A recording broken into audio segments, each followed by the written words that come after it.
Hey folks, welcome back to another photo critique. This one is a photo critique for the photo assignment framing.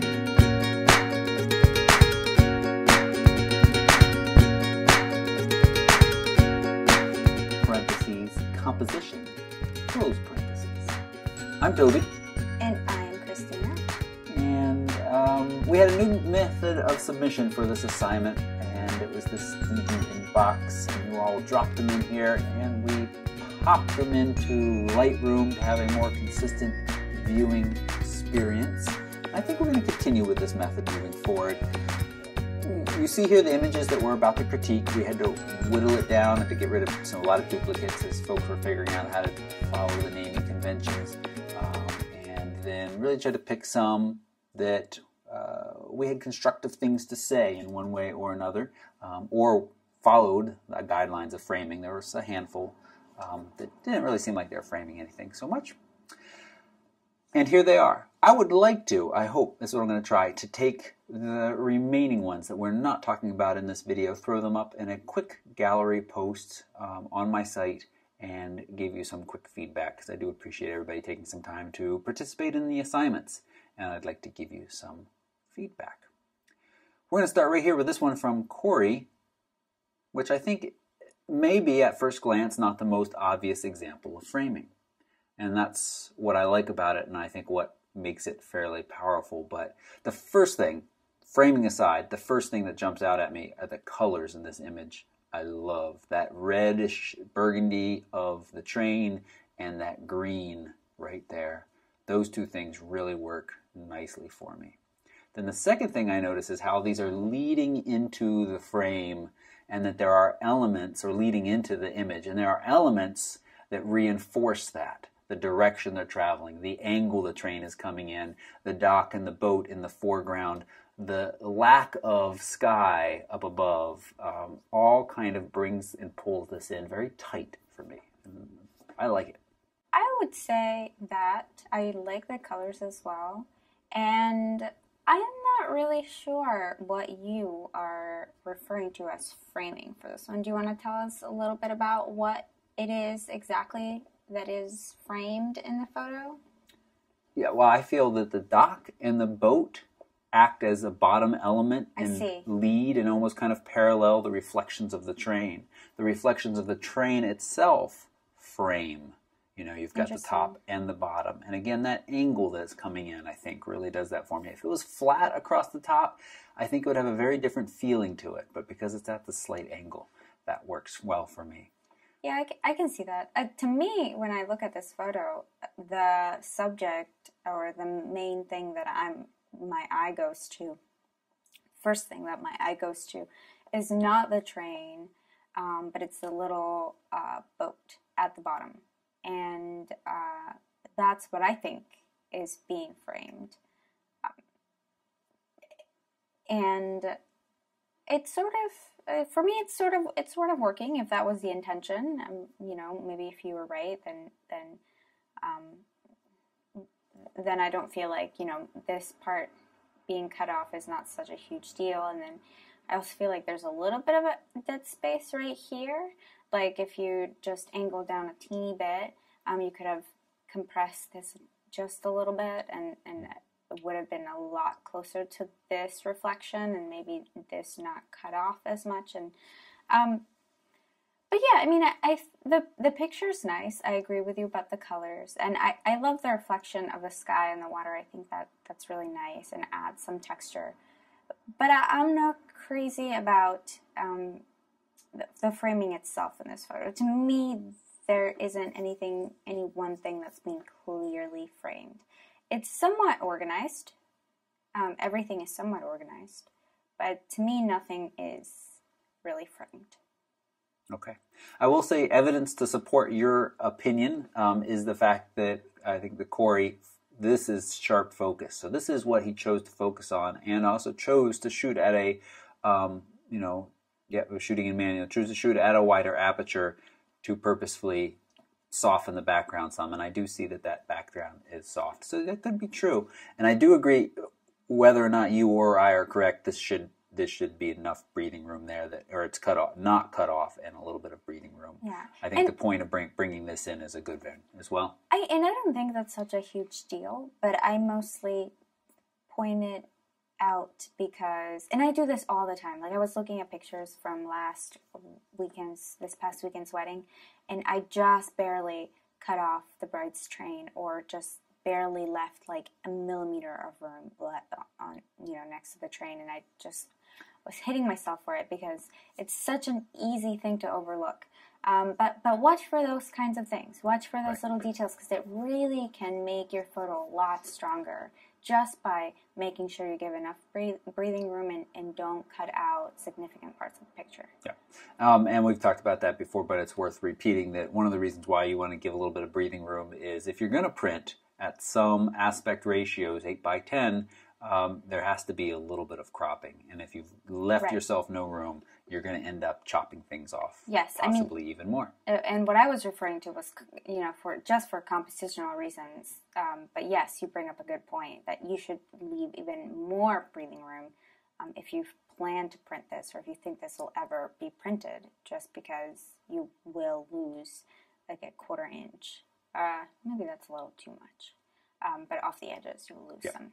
You'll lose some. Okay, great. Thanks, Corey. Now, we've got 2 in a row that I think are worth talking about together, because they're very similar pictures, and that's why we picked both of them, because they both have some strengths and weaknesses. Although I have to say, with the rose, this stands out very nicely. And this is a great example of being able to use elements to frame that aren't all in the same plane. Mm-hmm. And we've got this tree off in the distance that is hiding part of this building, but really nicely framing what our eye is drawn to the subject of the kind of the tower at the front of this building. And we have this little bits of trees coming in at the top and the left, which on some previous images we've talked about and said, you really want to make sure there's continuity and you don't just have little bits sticking in around. But in this case, I think it's fine. Yeah, I agree. And I think there have been a couple of instances when there have been just some branches peeking in through the frame that have not been attached to any tree in the frame, that have acted as somewhat of a frame, and that, they're not bad. So I think this is one of those situations. I love the framing of this building. I think it's so challenging to photograph buildings, and to have this as a technique that you can sort of come to time and time again, which is to use trees or just things around you in the frame to kind of, or in the photo to frame something like a building. It's something that's really going to make your photos a lot stronger, as opposed to just like taking the obvious shot of just going up to the building and photographing it from like a really low angle, or straight on, or something like that. Right. So it avoids the dead space and the emptiness that just kind of leaves an image leaves an image feeling flat. Yeah. And notice how we oftentimes talk about compressing the background and using longer focal lengths. And this was taken at 50 millimeters, which is a really easy focal length to to leave a lot of distractions in, because you don't have that much compression. So there's fewer things that you can really cut out. Like one of the things that I'm thinking are these signs, but they're part of the scene, so they make sense. And in a way, they're adding some visual elements down here, whereas it would be kind of just empty and maybe even dead space. Yep. So yeah, I think that framing is such a great tool to really strengthen your photographs and capture things and places and objects and people in a much different light, so to speak. Great. Thank you. And as I said, we have another very similar one here. It's from Angela. Very similar idea. Building, using trees, bushes to frame. This one feels a little bit flatter to me because we have what feels like all of the frame really on the same level. to the building. Or sorry, not to the building, but all the frames on the same level, and then there's the building.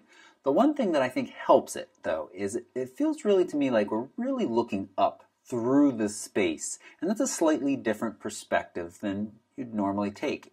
Rose took a very standard on the front, but the building and the three-dimensionality of the frame, I think, really makes that work. And in this one, we've got much flatter, but we have an angled feeling. And I like that. Yeah, I would agree with you. I can't really quite think about how to describe this, but something about this frame, because it seems like such a visible frame, because it's a very obvious frame.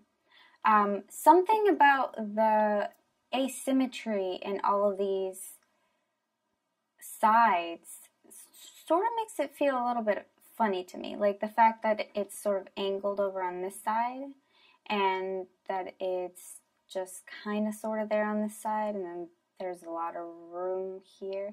Yeah, I don't know. I mean, I kind of like it, and I kind of feel like it distracts me a little bit. I will say that this dead space right here, it feels like dead space to me. I would have filled this in a little bit more. But otherwise... And how could you do that in the shot? I would probably... Well, and this is, speculating about how to photograph images or how to approach them in a different way. I don't know what else is around this place. So what I would do, if possible, would be just to back up and try to get more of the top part of the leaves in the frame. Or just back up horizontal and bring the level of the elevation of the camera up some. Yeah. And again, maybe you're already holding it right above your head, Angela. We don't know, but even then, it's still a different shot than it would be. It's so much more interesting than if you just gone up to the building and photographed it. Absolutely. Because this building is not that interesting. Oh, I think it does actually have some interesting elements to it. Really? We have the repeating parallel lines here, and then true. Contrasting with this kind of curved here. I'm curious, what is this catwalk? Is that just decoration, or is that something people go up on? So I think there's some neat elements to this building, but I fully agree that using some of this foliage to frame it works, and the contrast of the green and the tan of the building. Well, I think the foliage makes the building interesting to me. Okay. That's how it seems. Okay, great. So, nice job, Angela. Yeah, if you couldn't frame it with the foliage, I think it would be interesting to a portrait orientation picture right here, where you got these repeating lines just coming in this curve. That would be the next shot that I would try with this. See, Angela? Felix has got a little sparrow. I'm going to call him the hungry sparrow. So this photo we chose because it's framing in a much more subtle way. So if you couldn't tell, the sparrow is framed not just by this chair, but by this line in the horizon. Yeah, probably some hedge or foliage back there that adds that dark line. And it's really interesting, how I wish sometimes that we could compare images that are, like for example, if you'd taken an image where the sparrow is intersecting with these two colors versus, this one that isn't, to show you really what it, how much stronger this particular image is. But obviously we can't do that. We can't. But I think you can imagine, and you can kind of, if you held your hand up there, well, I'm holding my hand up and framing it now. It frames it as well. But it would just be empty space, and your eye would just wander off. So imagine for a moment in your mind that all above was equal green, and there would be nothing to bring you back to the bird again and again and again, like we have with this dark line. Right. Yep. The one thing that would make this image a lot better in my mind is to come down just a little bit, Felix, and avoid that intersection with this. Now, this is tough. I see his tail is soft at 180th of a second, which tells me the bird was on the move, maybe just landed. You probably had just a few seconds to get a shot like this. But with more time. Avoiding that intersection would be great. I love that the sparrow has landed in this little swoop on the bench, and it mirrors his belly, and I think, or her belly. I think that's really nice. Well, I think this up here could be gone too. The next step for you, Felix, is to become a sparrow stalker. A wildlife. Take your wildlife photographer tools and just park yourself there for as long as, you know, another sparrow lands. Which might and not then be... retake the picture. Right. I'm just kidding, by the way. It's a terrible joke. But... Well, no, but I mean, you know, that's... Yeah, sometimes that's what it takes to get the perfect shot. Well, that is true, yes. Yeah. But... And this could be cropped in a little bit here. I think this doesn't... This, you like that space? This... Well, I feel like if you cropped and... Too tight? If you cut part of this, like to here, this would be weird. And then you just have a random square. It wouldn't be enough context, I think. Okay. Thank you, Felix. Okay, so I chose this image from Curtis because I think it's a great opportunity to offer constructive feedback. Haven't we been doing that on all the pictures? Yes, we have. But, okay, so I felt like, and tell me if I'm wrong, but I felt like this image was a framing image in the sense that there were lines that acted as somewhat of a frame to frame the inside of the car.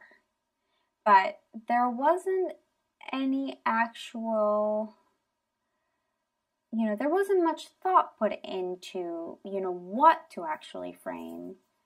There was simply a frame and then things in the frame.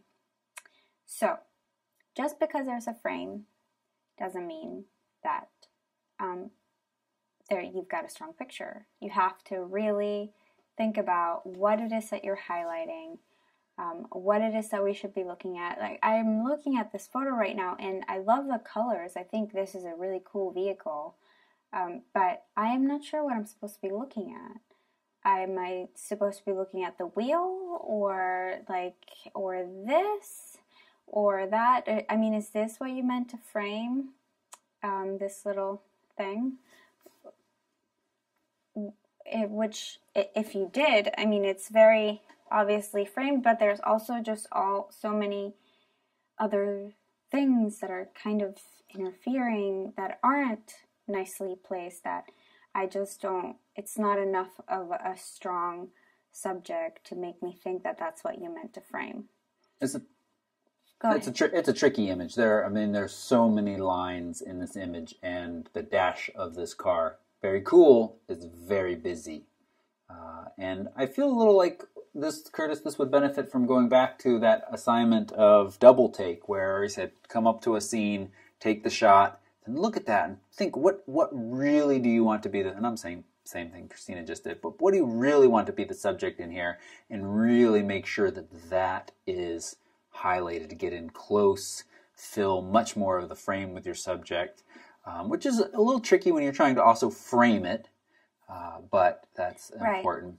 But here's the thing: is if I am right in my speculation, and this is the subject, you also have to think, when you're taking an image, when you're creating an image, is the subject matter really interesting? You know, is the subject itself really interesting? And then, because if it is, and you did frame it, but it's not really the most interesting thing in this scene. No, you know what I mean? So I feel like you should, if you can, definitely go back and try to redo this picture. Another thing that is kind of distracting that I won't talk about too much because it's not the right critique for it, but you shot this at 1/10 of a second. I disagree. This is the right critique for it. It's always the right critique to make sure that there's several steps to getting an image correct. And the first one is usual technical correctness, meaning if you wanted it to be sharp, if there's no reason for any kind of motion blur, then it should be at a shutter speed that's fast enough that there's not going to be any motion blur. Yeah, good point. Yeah. So, yes, I'm sorry to cut you off. You want to finish? No, I think I expressed all of my thoughts. Yeah, so it's at 1/10 of a second. And we see that softness up in here. And I'm not sure what lens you were shooting with, 183 millimeters. Yeah. So I'm not sure. So lots of potential in this image. Yes, Curtis. Cool subject matter if we're talking about like the interior of the car itself, not just like the one little lever. Yep. I like this piece right here on the dash. This looks like a key, but it might be the lever for I don't know what. And the monochromaticness of this image, I think, is also really neat and could be a strength as well. Thank you, Curtis. All right. This image is awesome. I love this image for one reason. Well, a couple of reasons. But the main one is this is great framing. Awesome framing. So you see how naturally this, like we even have a stop sign. We have 2 stop signs and light posts and a palm tree and this stuff and all this stuff. But guess what? It doesn't matter because my eye keeps coming back to the sky. And everything is nicely organized and nicely arranged in a way that just frames him. Even the slight kind of vignette or shadow from this side of the sky works as a frame to come back to him. So, yes. And the clouds. And the clouds, yeah, everything. Everything is just really, really, really neatly organized to create this really strong photo. So, I like it a lot as well. I think if it didn't have this darkening up here, this could really feel like a lot of empty space. But this moment that's about to be, this tension, this kinetic energy from this young man who's about to drop in, pulls you back even with all that space up there. Agreed. Great. Thank you, Colin. And our last picture. I'm going to let you get us started with this one because you picked this one. Okay, I did pick this. This is a busy photo, which the last image was busy as well, but this is busy in a slightly different way with lots of lines, many of them intersecting. And my first critique of this is, and I'm very conscious of this because Christina is reminding me often in my wedding shots, watch your foreground. I very often include more foreground than I need to, and it's just kind of blah space. That's happened here. We've got these blurry bits of tires or pipes or some construction material that's laying here and does not add anything to the image. But I love this contrast of these fresh painted blue and white with these cement construction pipes. It's 2 different worlds right here. And I don't know what it is. I guess that's not what you want to hear from somebody critiquing your image. But the fact that we have this just little slice through here, it's not a perfect circle framing this, really makes this image fun for me. It adds a level of fun that I like. Yeah. So my critique is get rid of that foreground. Then you could also capture the peak up here as well, and then you would have all of the peaks captured. I'd like that repetition. I think that would make this a stronger image. But otherwise, I really like it. Yeah, I definitely agree with you about the foreground. I do think that there's too much foreground, and I would like to see the peak. But aside from the colors, which are very, very fun and very, very cool, I love the colors in this image. Aside from that, I don't love this example of framing. I think it's just a little too obvious and a little too chaotic for my liking. But yeah, I mean, it's still an interesting image to look at. I will say that. I really, really do love the colors. And I would like to know where this was taken just because it's pretty cool. But yeah, that's what I have to say about that. Great. All right. Thank you all so much for submitting your framing images. As I said, you'll hear more about some of those very soon. And we'll have a new assignment coming up. If you've got suggestions, I know I have to go back and read some past posts. You all have had good suggestions in the past. But email them to me, post them below this video. Happily take those suggestions, and maybe you'll see this as a future assignment, because this was reader/viewer a submitted assignment by Todd, and I think it was excellent. Thanks so much. Thank you. Bye-bye.